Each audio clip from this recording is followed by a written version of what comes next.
Hey everyone, here is Giovanni from BDV Solutions. I hope you are doing well. So today for our live interview, we have Rafaela here. Today we're gonna do something a little bit different from what we do every week. So instead of interviewing talking to the main applicant, we are going to talk to a dependent, so to a family member, so they can give the perspective of the process, how it works, what Rafaela thought about it, like when she had a decision together with her husband to start the program. So that's how it's gonna be today, and hopefully we're gonna help all the family members onboarding to this process.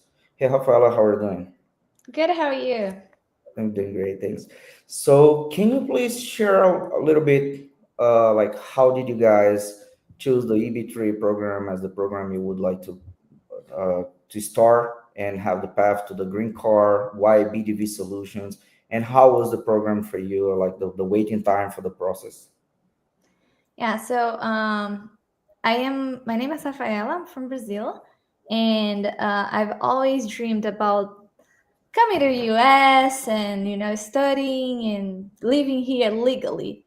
So we did some search and we saw that the EBT program was something real. We went to the USCIS website, we checked it out, everything matched to what the program stands for. So we found out about BDV through social media, and we also talked to some real people who had been through the process with BDV, and we saw that it wasn't a scam. We were very concerned about putting our money because in time, right, to choose the right recruitment agents to help us out. So there was a reliable company that we got references from our friends, and we started our journey back in 2020. Um, it was December 2020. So it took us about 7 months for the labor certification to be audited, and it was audited, and then we got it approved about 10 months later. And after that, we filed the paperwork with USAS, right? And after like 1 year and a half of after we started, we got our work permit approved. So we needed to relocate to for my husband to start working for this sponsor. We used to live in Massachusetts, and the sponsor were in Alabama. The sponsor was in Alabama.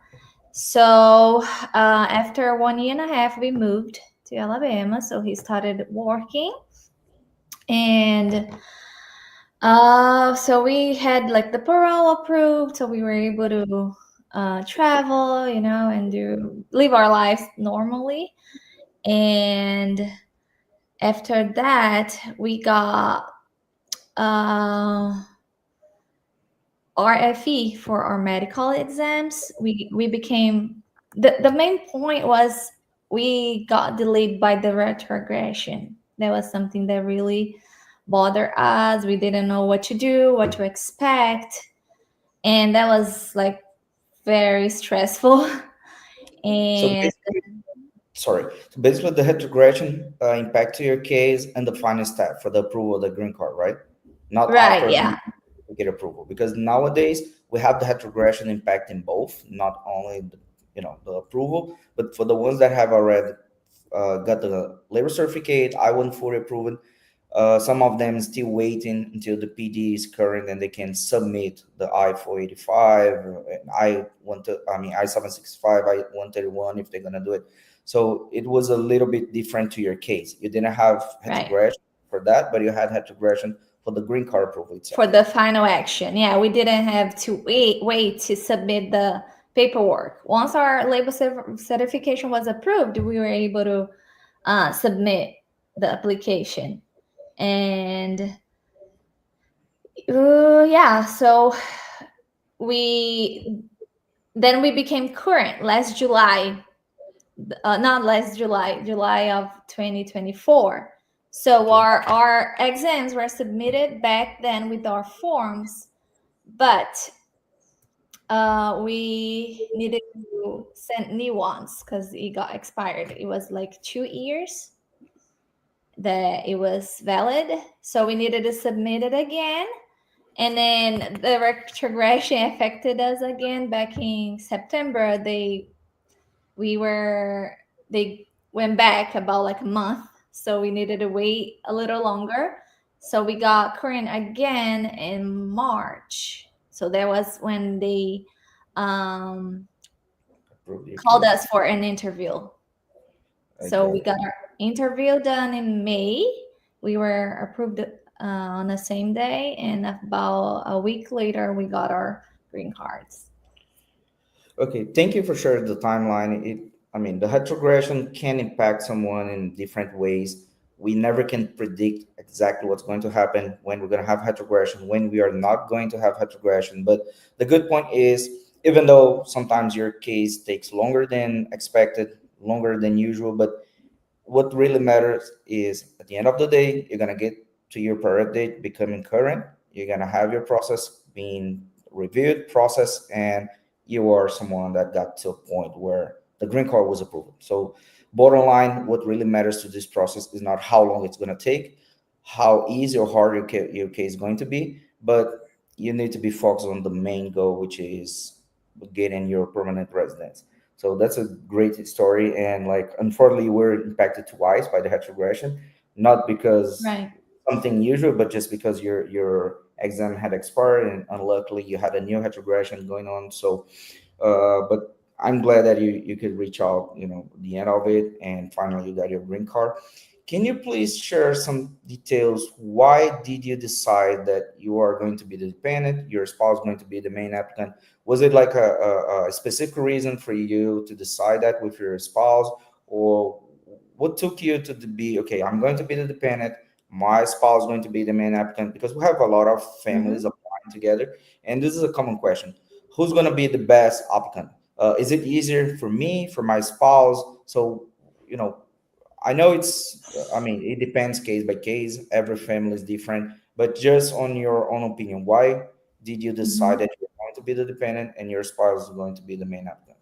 Yeah, in our case, it was because I was the one studying here. We held F1 and F2 visas.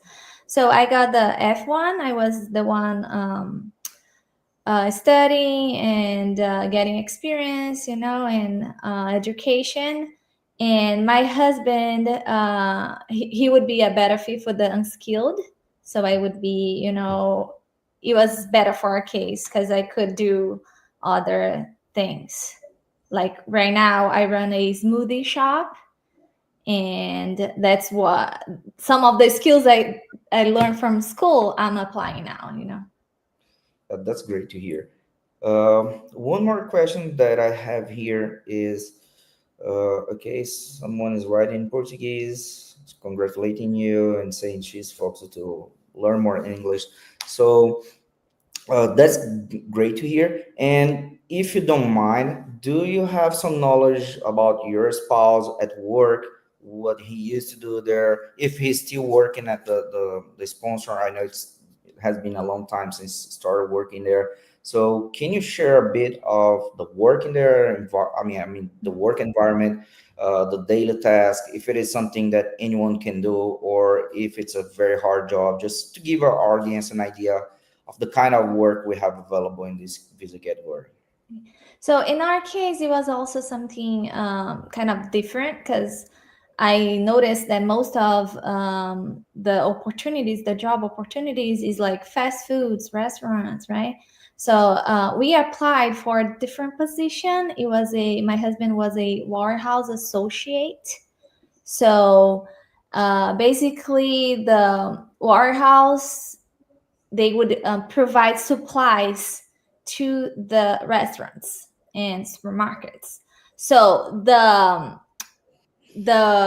days that he would work, it would be weekdays, which would is a plus, was a plus for us. um, and so he would work from Monday to Friday between, so he started working in a pretty early shift. It was from 4 a.m. to 2 p.m. from Monday through Friday. And then he got promoted. So and then in this position, in this shift, he used to be the picker. So they would have to get things from the warehouse, to send to the restaurants. So it's a cold chamber. That was something kind of hard because he was working inside of a freezer all day long. Um, but the work environment was really nice. uh, People from south especially, they are very friendly, and then he got some good friends at the warehouse. And then after a year he got promoted, so he would be the checker. Before the commodity goes to the restaurant, to the truck, I mean, they need to have someone checking everything, right? So he would be checking all the commodity to make sure everything was going to go to the right place. And they would have like 5 stops. So he would need to organize everything, and he would help to maintain like the fish and the fresh things in the correct temperature, and yeah, so he would, his shift changed for 8 to 5. Yeah, that was.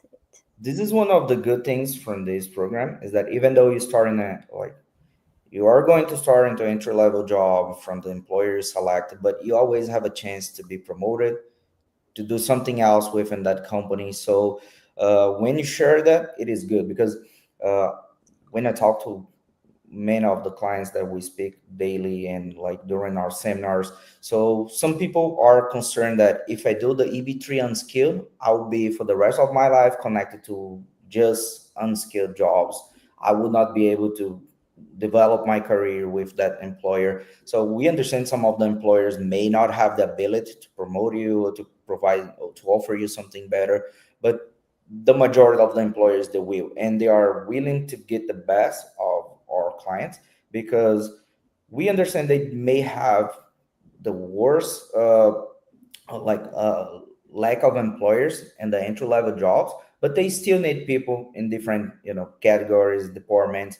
So that's a great opportunity, and I'm glad that you share that because this is one of the common questions also that we have, and Yeah, people and then are sometimes afraid of always be connected to entry level jobs, which is not true. yeah, and obviously he got like paid more, he got That's the best raises. Yeah, along the way he got about 3 times they raised his salary. during Hmm. the time. Does he still working there or not? He changed.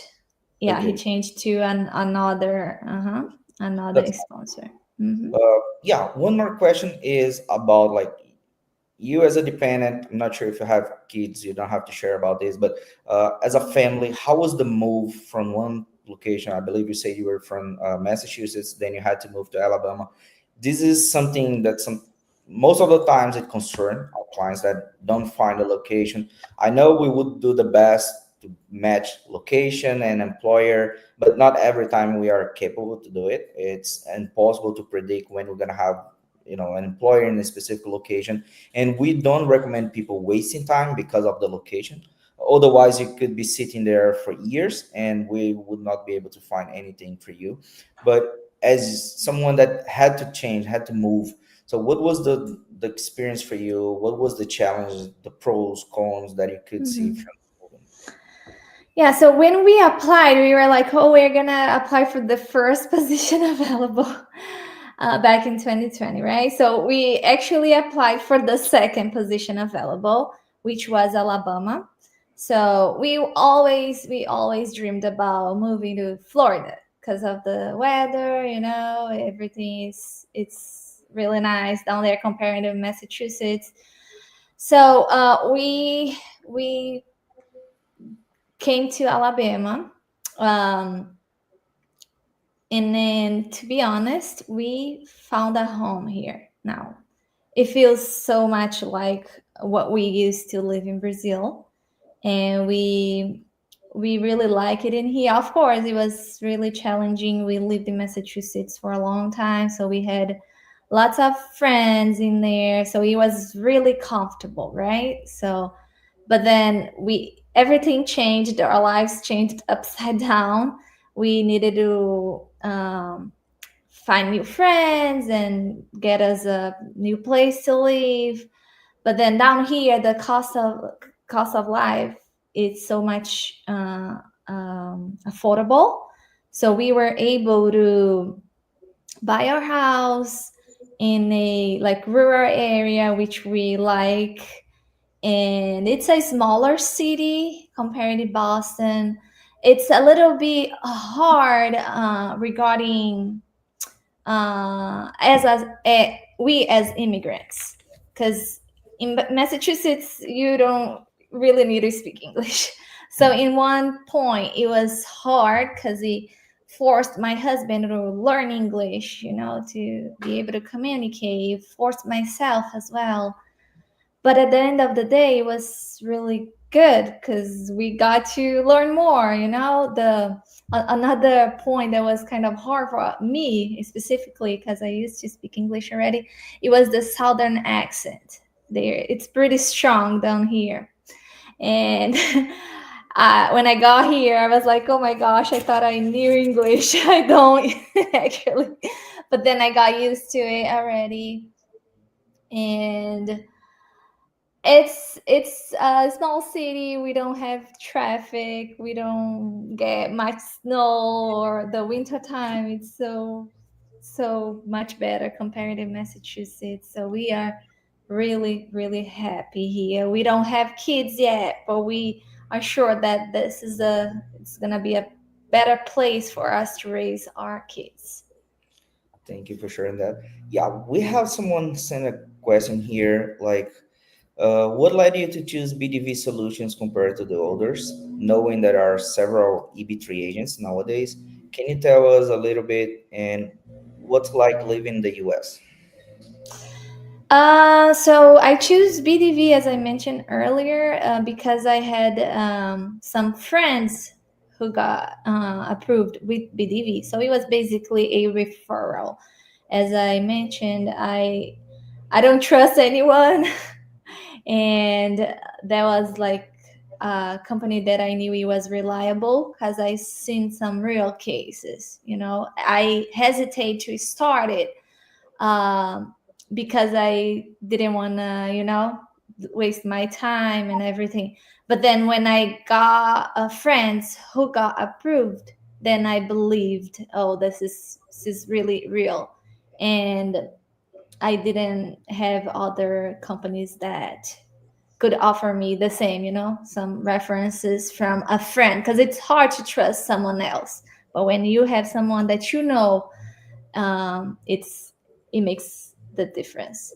And what's life in US? Well, for me it's really good. It depends. Some people, um, I would say that I have a few friends who do not like it, but it really depends on what is your life in your home country, right? So in my case it was a change from like 1 to 10. So I really enjoy living here. What I like most about here is the security. It's the power of money. So if you work, you get to live a really good life, a decent life. You know. Yeah, that's great. Thanks for sharing that. So, one of the things I would like to ask you is if you have to restart everything, like let pretend you don't have a EB3, you don't have a green car, would you do it again? Like, I know you had retrogression, there's a lot of Hmm. expectations, and see it some of the times we have clients very anxious about the process. I mean, we would do everything we can to speed up the case, to have a smooth case, like try to not have bumps and during the process. But some of the things, yes, are under our control. Some of the things they're not under our control. So just going back to 2020 when you start the process, like if you had to restart everything again, would you do it? Would you look for something else, maybe a different visa path or visa category? I don't know. What would you change if you wouldn't change anything? No, for us that was like our only shot, and the only thing that I would do differently was to do it earlier than what we did, because we had the opportunity to apply for it a long time ago, so we would be able to be citizens by now. But then we delayed our process because we didn't trust, right away. So the only thing different I would do, it was do it sooner than what we did. Great. Thanks for sharing. I will look if we have more questions here. Maybe because of the time, a lot of people are at school or they're in their home country at work, so we don't have many people online right now. But whenever we put this video on YouTube or social medias, we start getting a lot of more questions. So maybe we're gonna get back to you with more questions that we can answer together. Just one last curiosity, like I know you like in Alabama, but compared to, I don't know if you keep following BDV social medias or not, but compared to when you started the process to what you see now, because you stay as a BDV client from the beginning to the end, so probably you had communication with us. What improvements you could see? Because I believe when you start with us, we had communication only through emails. I mean, social media. It was not very easy to communicate with us as it is right now. So, what improvements could you see? Like how you like it now? If you would suggest anything to BDV, so we could improve, of course. Well, when I first started, it was just like I really like what the marketing team is doing right now. So what you're doing, if I had that before, maybe I would have done the I would have started the process sooner. So I really like it. It's really transparent. So doing lives like this, it's something that I noticed you guys are starting doing it recently, right? And Yes, am I right? we have a way more professional marketing team right now. We grow a lot. Myself, Yeah. I started with BDV back in 2018. We're just a group of probably no more than 10 people working, Uh-huh. so we used to do a lot of different things. And right now, the whole BDV group, we are probably around 200 people. Yeah, So I noticed that you guys have grown a lot. I actually talked to you. You were one of the first people I talked to with BDV. It was only a few of people, so it was kind of limited, right? yes, Um, right now we have a lot of new tools like yeah, Excel, on a WhatsApp. portal, you get to talk to through the chat. That was something that I don't remember when we started. Yes, Um, I can the tell live you chat. Hmm. it's way more easier to communicate with BDV than used to be a long time ago. Of course, we're a smaller company. We didn't have the demand that we have nowadays. And we have a great tech team, marketing team supporting us on different sides, like this kind of live videos we're doing and interviews. And our tech team is like daily working to implement more tools, making things easier for the clients. Not everyone that we work with, they are inside of the US, they have some knowledge of English, so we're trying to make easier for everyone. So basically nowadays you can do everything you want to, like online through our platform with no human communication. Of course, we are here to communicate to everyone. Anyone willing to communicate with us, they can do it. They can message us on chat. uh, they can send emails, they can call us, they can have WhatsApp message. So it's pretty much easier than used to be a couple of years ago. So I'm glad that you noticed that as well. So if you have something else to add you would like to share with us, please do it. We are close to the end of this video today, but we are always open. If you want to bring more things in the future, if you want to share something new with us, we are always open to hear from you. Yeah, no, the only thing I want to say is thank you, BDV, for everything. It was really worth it. We put lots of effort and time on this, but at the end of the day, what matters to me is it wasn't easy. It's a difficult process. I remember when I saw a video of a guy talking about the BDV, not the BDV, the EB3 program, and he was like, "Oh, it's stressful." It is. It's your life. You get to. You need to. Every decision you gotta make, it's based on the result of it, right? Green card, and then you still have like the doubt: is it gonna be worth it for me? So it was a really difficult process for us. We moved. Um, it was challenging. The job for my husband at the beginning, he couldn't speak really good English back then. But then at the end of the day, everything got settled. And what matters the most for me is that I can look back and see it was worth it. That's like the main point for me. It was worth it. So it wasn't easy. It's not easy, but looking back, I would do everything again. Yeah, I normally say it is an immigration process like any other. I mean, Hmm. there's nothing It's guaranteed. stressful. Yeah, It's there's stressful. nothing guaranteed. There's some stress. There's some anxious that you're gonna be facing through the process. I mean, it's normal. At some point, It's for normal. us, it gets normal because it's our daily, task, and that's something we see and we deal with every day. I know for some people, it's gonna be the first time get involved to any immigration process. But what I can say is that we have a huge team working for you guys. We always go beyond our expectations because we fight for our clients until we can. So, of course, we try to always have a smooth, easy case, no bumps. I mean, everything, uh, you know, very easy and fast. But every case is unique. Every case is different. We Yeah. have generally Department of Labor, USCIS, sometimes NVC involved. So different Yeah. agents, different people working with the case. We have the employer side. So there are a lot of things involved to an immigration process like Yeah. ours.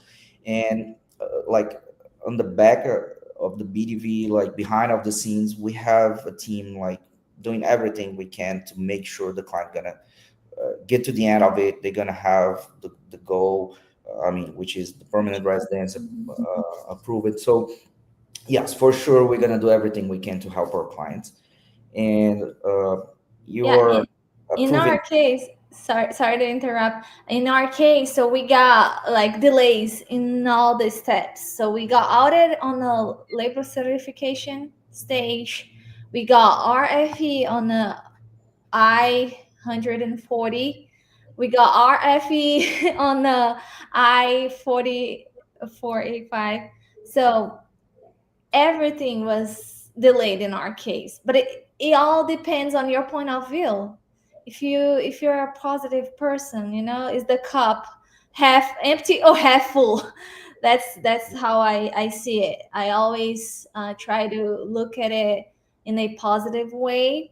And when we needed something, BDV was there to help. And it's not about us. Something does not depend on BDV or us. It's just the process. You gotta trust the process. That's all. Yes, I see one comment here about the time frame that is very long. As we Mhm. talked earlier, some of the process we can control, part of it we can't. Timeline is one thing that we cannot control. We don't rule the government, we don't control them. I mean, we can't make anything that will reduce the timeline of the process. If I would have the possibility to do anything, of course, if I can deliver, like if I can process someone within 1 year, why would I wait 3, 4, up to 5 years or whatever time it takes? I mean, this is the kind of thing we cannot control. But if you never start, you're never gonna get to the end. Mhm. So first thing is securing your priority date, is having the labor certificate filed on your behalf.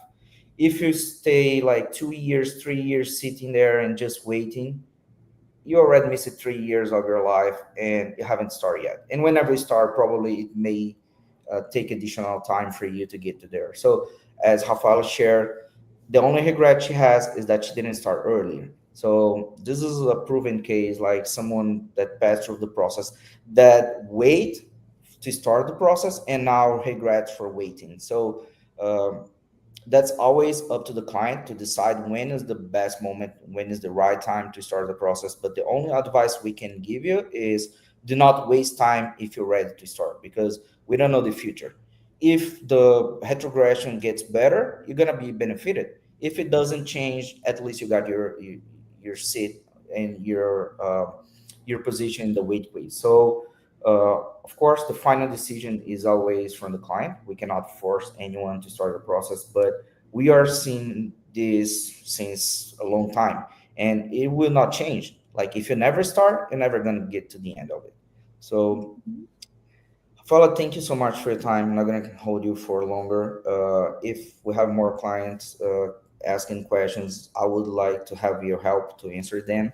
I know some of the questions are personal. I cannot answer for you, but thank you so much again. And please be free to communicate with us at any time. If you have any further questions in the future, myself or someone else from BDB will be able to help you. Thank you so much. I really appreciate you guys. Thank you. Have a great day.